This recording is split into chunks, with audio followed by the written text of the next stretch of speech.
নমস্কার, আমি শিবাঙ্গ। ভাবছেন আজ আমি কেন? বাকিরাও আছে কিন্তু গল্পে। আজকের গল্পটা অন্য ধরনের, কি না? কেমন সেটা বুঝতে আর জানতে গেলে তো গোটা গল্পটা শুনতে হবে।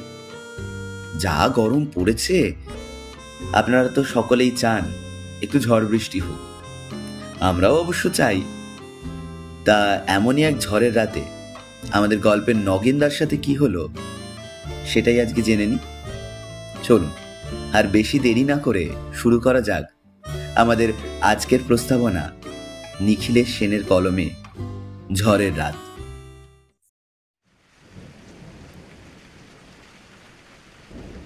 বর্ষাকাল, ঝমঝম করে বৃষ্টি পড়ছে। বৃষ্টির একঘেয়ে শব্দে আমাদের বিরক্তি ধরছিল, কিন্তু উপায় নেই। বৃষ্টির শব্দ বন্ধ করা তো আমাদের সাধ্য নয়। তাই জানলা দরজা বন্ধ করে দিয়ে বাধ্য হয়েই আমাদের ক্লাব ঘরের মধ্যে বসে থাকতে হলো। বসে বসে আমরা পরস্পর কথাবার্তা করেছিলাম, এবং বৃষ্টি না থামার আমরা বাইরে বেরোতে পারছিলাম না। তাই আমাদের কথাবার্তা ক্রমশ বিষয় থেকে বিষয়স্তরে ছড়িয়ে পড়তে লাগলো। অবশেষে আমাদের কথাবার্তার বিষয় হয়ে দাঁড়ালো ভূত আছে কিনা।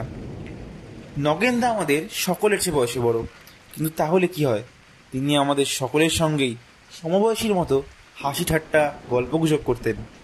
কিন্তু আজকে কেন জানি না তিনি চুপচাপ বসেছিলেন। বোধহয় এই একঘেয়ে বৃষ্টির শব্দ শুনতে শুনতে তার কোনো পুরনো কথা মনে পড়ে গিয়েছিল। ভূতের কথা উঠতেই নগেনদা একটু কেশে গলাটা সাফ করে বললেন, নেহাত ভূতের প্রসঙ্গ যখন তুললে, তখন শোনো আমার জীবনেরই একটা ঘটনা। ভূতের অস্তিত্ব সম্বন্ধে আমার যে অভিজ্ঞতা হয়েছে সেই কথাই আজ সংক্ষেপে তোমাদের কাছে বলছি। ভূতের গল্প, তাও আবার সত্য ঘটনা? এই বৃষ্টি বাদলার দিনে অত্যন্ত মুখরোচক জিনিস। গল্পের নাম শুনেই আমরা সব নড়ে চড়ে ঠিক হয়ে বসলাম। নগেনদা আরম্ভ করলেন, অনেকদিন আগেকার কথা। আমি তখন সবে সেকেন্ড ক্লাসে পড়ি। গরমের ছুটিতে আমি সেবার মামা বাড়ি গিয়েছি বোধহয়। তোমরা সকলেই বোধহয় আমার মামা বাড়ি কোথায় তা জানো। আর যদি না জানো তাহলে আর তা জেনে দরকার নেই। জায়গাটার নাম না জানলেও ব্যাপারটা বুঝতে তোমাদের কোনো অসুবিধে হবে না। রোজ বিকেলবেলা আমি বেড়াতে বেরোতাম, এবং এক একদিন অনেক দূর পর্যন্ত চলে যেতাম। একদিন ওই রকম ভাবে বেড়াতে বেড়াতে আমি একেবারে গ্রামের শেষে চলে গিয়েছিলাম। সেদিকে লোকের অত বাস ছিল না, এবং রাস্তার ধারে গাছপালা বড় হয়ে বেশ ঘন বনের সৃষ্টি হয়েছিল। বিকেলবেলা যাওয়ার সময় অতটা খেয়াল করিনি। সেই বনের মধ্যে দিয়েই বেশ খানিকটা এগিয়ে গেলাম। ক্রমশ সন্ধে হয়ে গেল। সন্ধে দেখে আমার হুঁশ হলো, তাই তো অনেক দূরে চলে এসেছি, এবার ফিরতে হবে। যাই হোক, আমি বাড়ির দিকে ফিরতে লাগলাম। হঠাৎ মেঘের ডাকে চমকে আকাশের দিকে চেয়ে দেখি যে কখন কালো মেঘে আকাশ ছেয়ে গেছে। গাছের ডালপালা একটুও নড়ছে না। তখনই ঝড় উঠবে বলে মনে হলো। তাই তো বেড়াতে বেড়াতে অনেক দূর চলে এসেছি। এখন যদি পথের মধ্যে ঝড় ওঠে বা বৃষ্টি আসে, তাহলে কি করে বাড়ি ফিরবো ভেবে মনটা একটু খারাপ হয়ে গেল। কিন্তু কি করব, উপায় তো নেই। তাই তাড়াতাড়ি পা চালাতে লাগলাম। ক্রমশ অন্ধকার এত গাঢ় হয়ে এলো যে দূরের জিনিস আর দেখা গেল না। আমার মনে তখন ভয় হলো, রাস্তা যদি ভুলে যাই। দিনের আলোয় অত খেয়াল না করে এগিয়ে এসেছি, এখন অন্ধকারে রাস্তা চিনে বাড়ি ফিরতে পারলে হয়। এমন সময় ঝড় উঠল। দমকা হাওয়ায় গায়ের ঝরা পাতা আর রাস্তার ধুলো উড়ে এসে চোখে মুখে লাগতে লাগলো।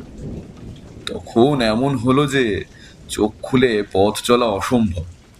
অথচ মুশকিল হচ্ছে এই যে চোখ বুজে আবার রাস্তা হাঁটা যায় না। তাদের নর্দমায় পড়তে পারি, অথবা গাছে মাথা ঠুকে যেতে পারি। যাই হোক, চোখে হাত রেখে মাটির দিকে চেয়ে আমি কোনো রকমে আস্তে আস্তে চলতে লাগলাম। এইবার শুরু হলো বৃষ্টি। বৃষ্টি নামতেই ঝড়ের বেগটা অনেক কমে গেল বটে, কিন্তু বেড়ে চলল বৃষ্টির বেগ। সে কি মুষলধারে বৃষ্টি! বড় বড় ফোঁটাগুলি ছুঁচের মতো যেন শরীরে বিঁধতে লাগলো। শিগগির যে সে থামবে তারও কোনো সম্ভাবনা দেখা গেল না। আশেপাশে চারিধারে গাঢ় অন্ধকার, এক হাত দূরের জিনিস ভালো করে চোখে পড়ে না। আমি মরিয়া হয়ে ছুটতে শুরু করলাম, কিন্তু বাড়ির দিকে ছুটছি কি উল্টো দিকে ছুটছি তা কিছুই বুঝতে পারছিলাম না। আমার মাথায় যেন গোল বেঁধে গেল। কতক্ষণ যে ওরকম ভাবে ছুটেছিলাম তা আমার ঠিক মনে নেই।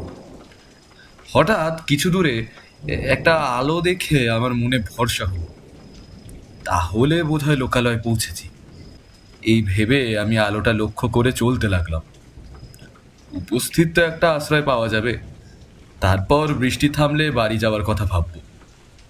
আলোটা লক্ষ্য করে কিছুক্ষণ যাওয়ার পর আমি একটা বড় বাড়ির সামনে গিয়ে পড়লাম। দেখলাম পাশেই একটা দরজা। দরজাটা ভেঙে গেছে। বাড়ির ভিতর থেকে তখন আর সেই আলোটা দেখা যাচ্ছিল না।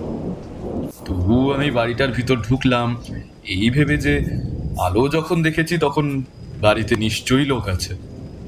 বাড়িটা খুব পুরনো আর একেবারে নিস্তব্ধ, কারো সারা শব্দ নেই।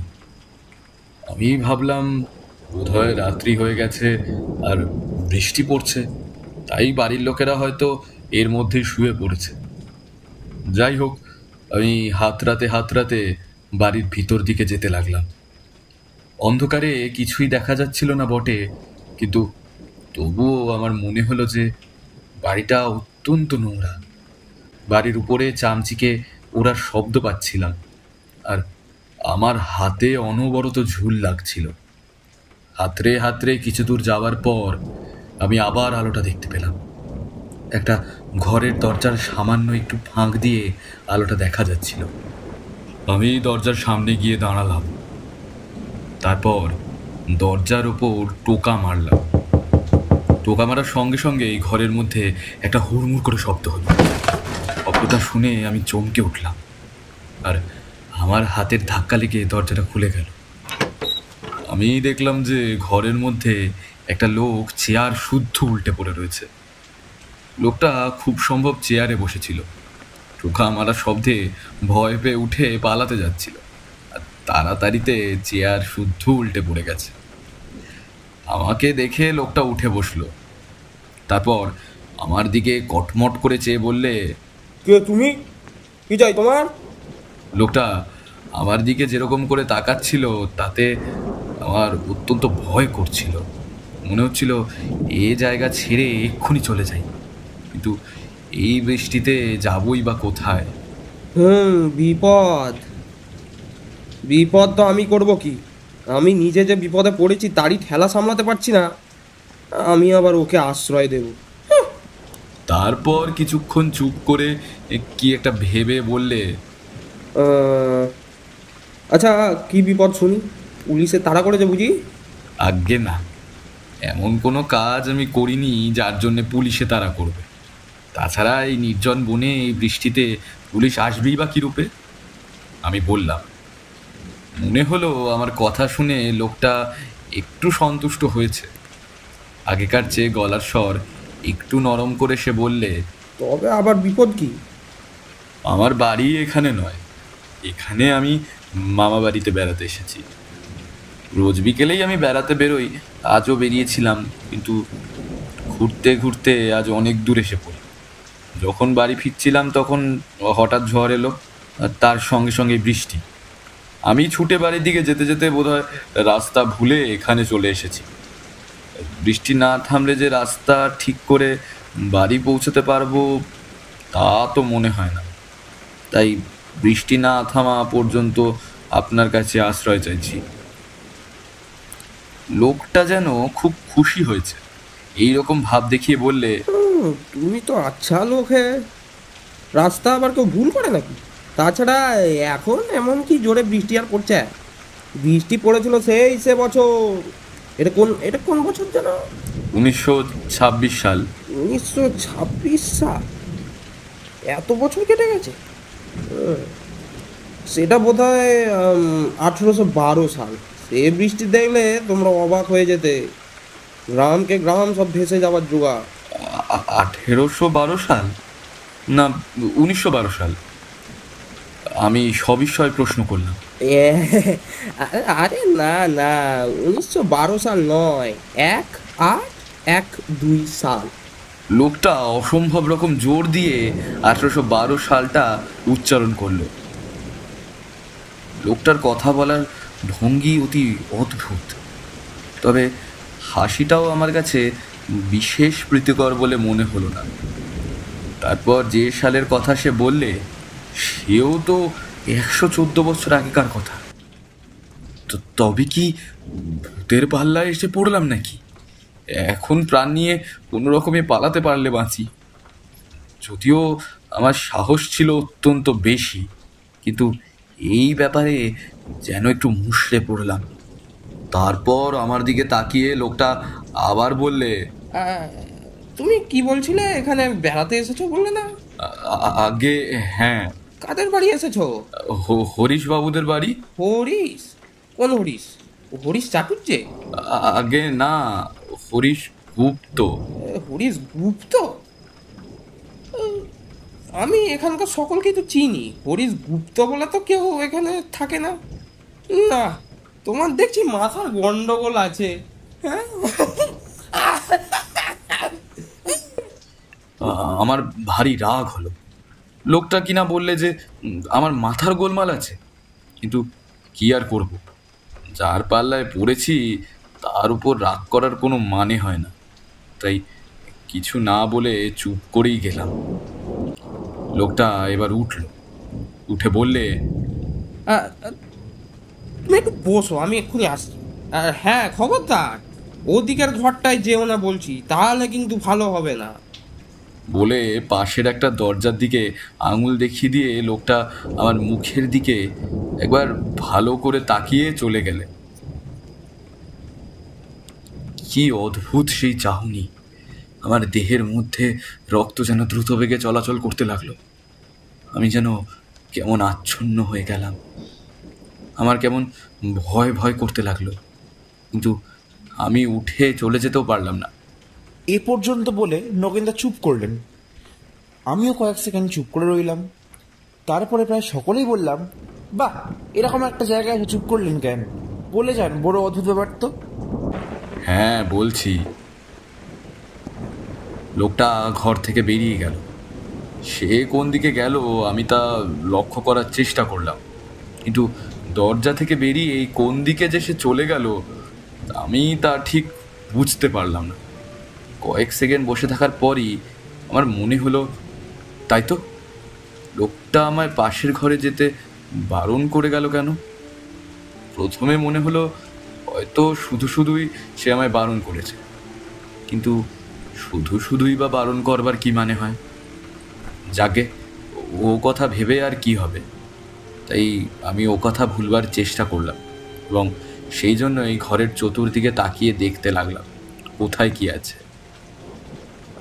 ঘরটা বাড়ির ভিতরের ঘর বলেই মনে হলো, আর একটা জিনিস আমি লক্ষ্য করলাম যে ঘরের মধ্যে আসবাবপত্র যা আছে তা সবই পুরনো। মনে হলো যে লোকটা নতুনের চেয়ে পুরনো জিনিসের বেশি ভক্ত। আমি আগেই বলেছিলাম যে ঘরটা দেখে আমার বাড়ির ভিতরের ঘর বলেই মনে হয়েছে, আর তা মনে হওয়ার সঙ্গে সঙ্গেই আমার মনে ফের সেই কথা জাগল, লোকটা কেন আমাকে ওই ঘরটায় যেতে বারণ করে? কই, সে তো অন্য কোনো ঘরের কথা কিছুই বললে না, কেবল ওই ঘরটায় ঢুকতেই সে আমায় বারণ করে গেল। এর কারণ কি? যতই আমি এ কথাটা ভাবতে লাগলাম, ততই ও ঘরে কি আছে দেখবার জন্য আমার মন ব্যস্ত হয়ে উঠল।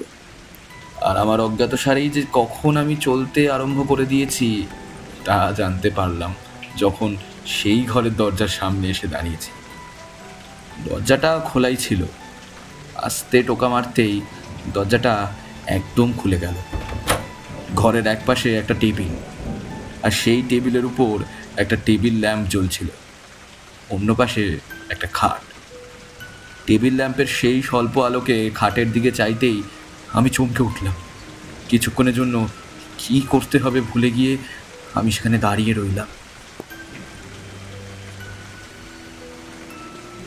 আমি যে চমকে উঠলাম তা বাজে কারণে নয়। শুধু আমি কেন, যে কোনো লোকই সে দৃশ্য হঠাৎ দেখলে চমকে উঠত। আমি দেখলাম যে খাটের উপর একটা লোকের অসার মৃতদেহ পড়ে রয়েছে। দূর থেকেই বেশ বুঝতে পারলাম যে লোকটা মারা গেছে। তার মুখ, চোখ আর অন্য যেসব অংশ দেখা যাচ্ছিল তা একেবারেই ফ্যাকাশে। অল্পক্ষণের মধ্যেই আমি আমার অবস্থা বুঝতে পারলাম যে এরকম অবস্থায় যদি আমাকে সেই লোকটা এখানে দেখে তাহলে আমার সমূহ বিপদ। কাজেই যত তাড়াতাড়ি পারা যায় এখান থেকে পালানোই ভালো। আমি সেখান থেকে বেরিয়ে পাশের ঘরে গেলাম। দেখে আশ্বস্ত হলাম যে লোকটা ফিরে আসেনি। ভাবলাম এখান থেকে পালানোই ঠিক, নইলে লোকটা যদি আবার কিছু করে। ভূতের পক্ষে কোনো কিছু করাই অসম্ভব নয়। আমি দরজার কাছে এগিয়ে গেলাম। দরজা দিয়ে বেরোতে যাচ্ছি, হঠাৎ পেছন থেকে আওয়াজ। কি আমাকে লুকিয়ে সব দেখে নিয়ে পালাবে? সেটি হচ্ছে না।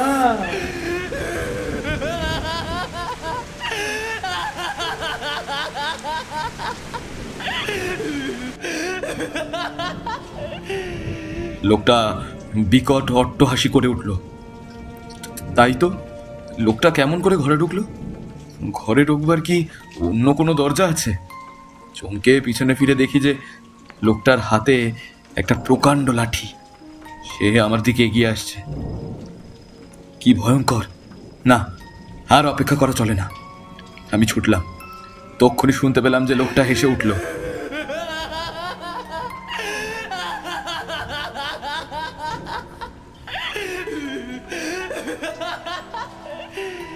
এ হাসি যেন এই জগতের নয়। কিন্তু আমি কোনো দিকে লক্ষ্য না করে বাইরে যাবার দরজা যেদিকে অনুমান করে সেই দিকে ছুটলাম। অন্ধকারে কিছুই দেখা যাচ্ছিল না। দু একবার দেওয়ালে মাথা ঠুকে গেল, কিন্তু আমার তখন সেদিকে লক্ষ্য ছিল না। আমার মনে হলো লোকটা যেন আমার পেছনে পেছনে আসছে আর কেবলই হাসছে। কিন্তু সে যেন হাসি নয়, অতৃপ্ত আত্মা নিয়ে যারা মরে তাদের করুণ ক্রন্দন। আমি অন্ধকারে হাতড়ে ছুটতে লাগলাম। হঠাৎ আমার মনে হলো যে আমি যদি ভুল দিকে এসে থাকি। আমার একবার সন্দেহ হলো যে আমি ভুল দিকে এসেছি, তা নয়তো এতক্ষণে দরজায় পৌঁছে যাবার কথা। তখনই আবার মনে পড়লো যে এটা হুজুরে বাড়ি, এখান থেকে নিস্তার পাওয়া হয়তো আমার পক্ষে সম্ভব নয়। কিন্তু ভেবে আর লাভ কি, বাঁচবার চেষ্টা করতেই হবে। তাই আমি আবার ছুটতে লাগলাম। ছুটতে আমি একটা পাঁচিলের কাছে এসে পড়লাম।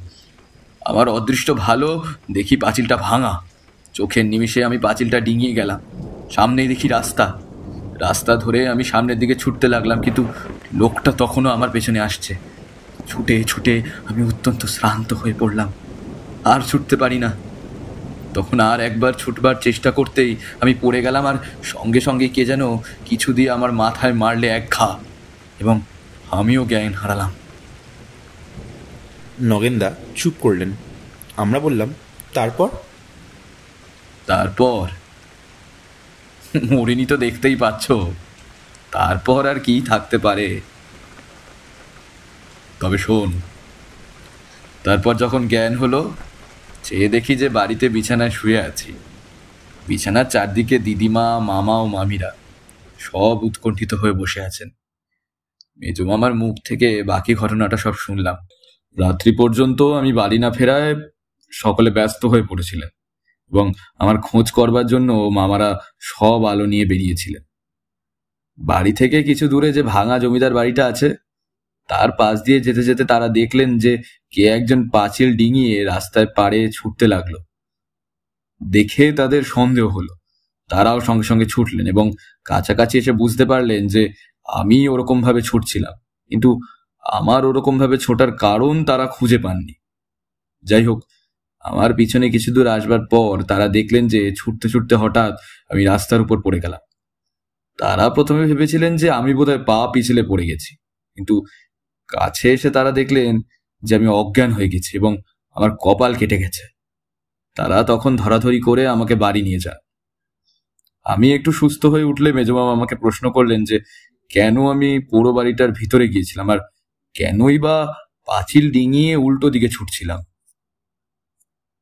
আমি তাকে সমস্ত বৃত্তান্ত খুলে বললাম ঝড় বৃষ্টিতে আশ্রয় নিতে গিয়ে একবারে শটান ভূতের পাল্লায় পড়ে গেছিলাম। মেজমামা দেখে বললেন, ভূতের পাল্লায় নয় রে বাবা, পড়েছিলিস ভূতোর পাল্লায়। লোকটার নাম ভূত, ভূত নয়, পুরো আস্ত পাগল। আমি প্রশ্ন করলাম, তবে ঘরের মধ্যে ওই মরা লোকটিকে? মেজমামা হাসতে হাসতে বললেন, ও মরা না হাতি, ওটা ওর কার সাজি। তোকে ভয় দেখাবার জন্য ও নিজেই এইভাবে মরা সেজে শুয়েছিল। আরে অনেক লোককে এইভাবে ও মরা সেজে ভয় দেখিয়েছে। লোকটার অদ্ভুত স্বভাব। কেমন লাগলো বলুন? ধরুন আপনিও নগেনদার মতো একটা আধ পাগলের কবলে পড়েছেন, তখন আপনি কি করবেন? সেটি অবশ্যই কমেন্টে লিখে জানাতে ভুলবেন না। আর গল্পের শেষ অবধি আমাদের সাথে থাকার জন্য আপনাকে খুব ধন্যবাদ, এবং আমাদের চ্যানেলটিকে অবশ্যই সাবস্ক্রাইব করুন and don't forget to hit the bell button, যাতে আপনারা আমাদের সকল গল্পের নোটিফিকেশন পেয়ে যান। আসলে আমার গলাটা এরকম লাগছে, আমার একটু জ্বর আর সর্দি আছে, কিন্তু আপনাদের জন্য আপনারা এত অপেক্ষা করে থাকেন প্রতি রবিবার, তাই জন্য এটুকু তো করতেই হয়। ভালো থাকবেন, আমি চলি। দেখা হচ্ছে আবার পরের গল্পে।